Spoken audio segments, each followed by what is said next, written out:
I'm Sean Scott, the director, writer, and producer of Damage Control, as well as playing Skullface in the film. I'm James Bull, and I play Inferno. I'm Shane Scott, and I play Slaughter, star of the show.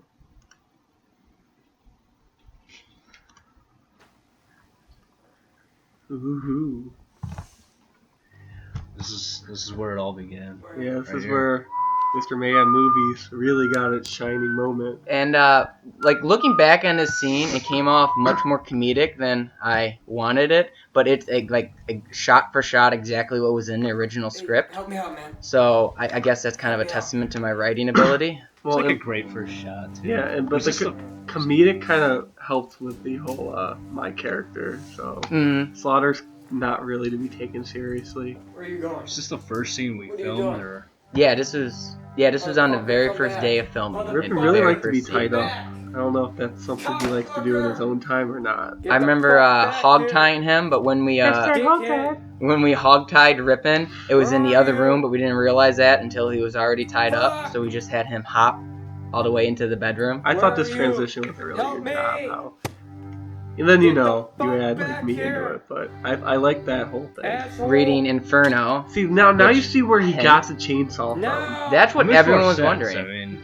you don't see it again. If you go on YouTube, every single comment is asking, why does he have a chainsaw all of a sudden in this scene? That's You're exactly wondering right. what comment. Oh, fuck me. Even though the comments are disabled, people are wondering. Shit. Damage control. And now it begins. And you can't forget about the Slaughter edition. Red, white, and blue. I mean, I felt like this movie needed Slaughter in it from the beginning. Yeah, originally, this, as you probably would have guessed, this when we made this movie, we not only was Slaughter not in it, but we had no idea that he even will ever exist. Yeah. That was never the intention to add I another was killer. added kinda as a not like intended in the second one. It was just kind of like, hey, new killer, and I stole the show. So In Damage Control 2 Inferno, it was really just to add just another aspect, having a third I like killer. how a little bit more was added here. Anything that was added to this movie was pretty much just had Slaughter in it, except for one quick dialogue at the end. And then the only thing that was taken out of the movie was a different shot of him opening that door, which I bet no one would have noticed unless I said that. Besides that, all of the original footage is kept in. We just spliced Slaughter in occasionally. Maybe we'll get lucky, and every year we'll add more and more killers to this movie until it's a full-length movie.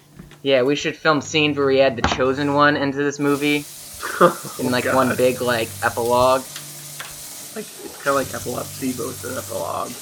Yeah, exactly like that, except not. I remember, even though it's kind of an awkward scene of Zack Novak washing his face. Sean broke that toilet seat at some other point. Yeah, that's an unrelated movie where I broke that toilet seat. That's behind the scenes. Which I think we forgot to talk about in the other movie. Yeah, so... Anyways, when... I can't even remember what I was talking about. Sorry, you broke the toilet seat. I did break the toilet seat.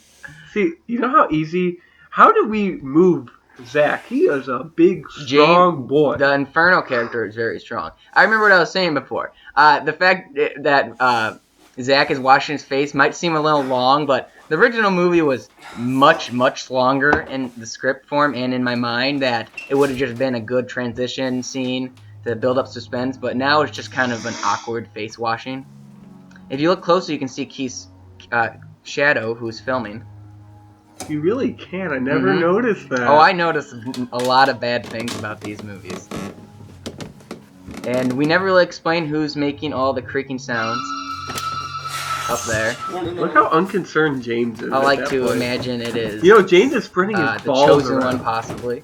Yeah. Here's a new. This was a here's good a new part. scene of him. I envision that more so of Slaughter skinning the Doug character. Because Rippin's just got no shirt on, blood everywhere.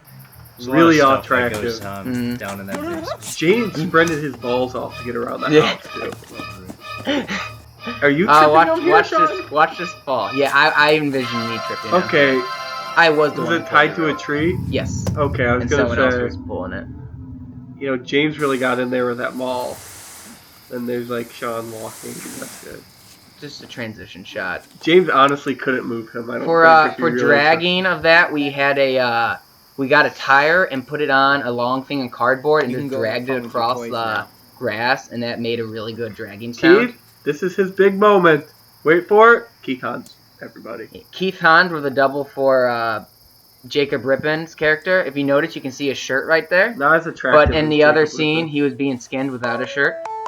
Continuity problem. That's the only continuity problem I found from I've adding seen the Slaughter James do edition in. exactly this to a cell phone. Another before. thing we added into this movie Really, was Kyle? You're gonna stand me up again? Becca Martin was the I original am girlfriend so in this, done Dirty with Becca. it. but And honestly, she I don't could even wanna not see you again, so don't stop calling.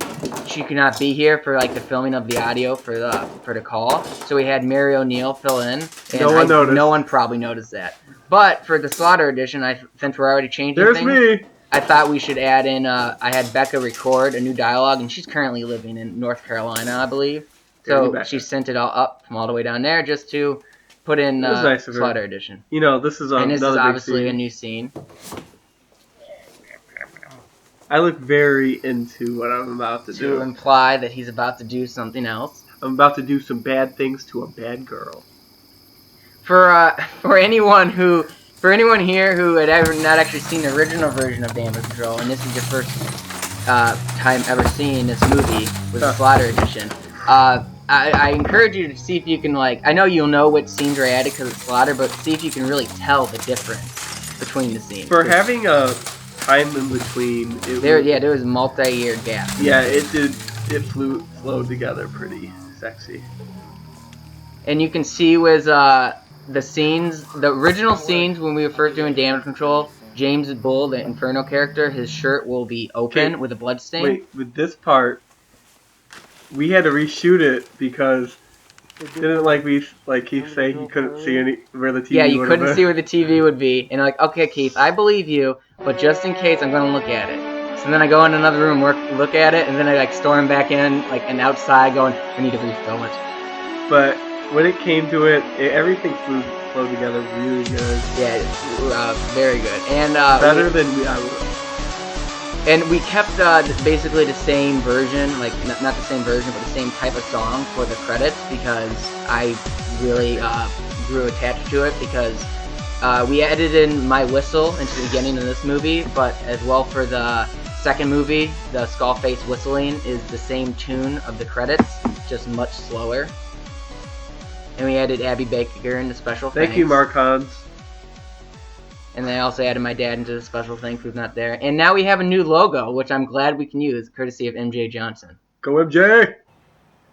And as for the post-credit scene, when we were originally doing the Slaughter edition, we were going to add a whole new post-credit scene. But instead I decided to just keep the current one and then just add dialogue at the end. So that's the end of our commentary, and I hope you enjoyed it. Yeah, I hope everyone enjoyed it. It was a good movie.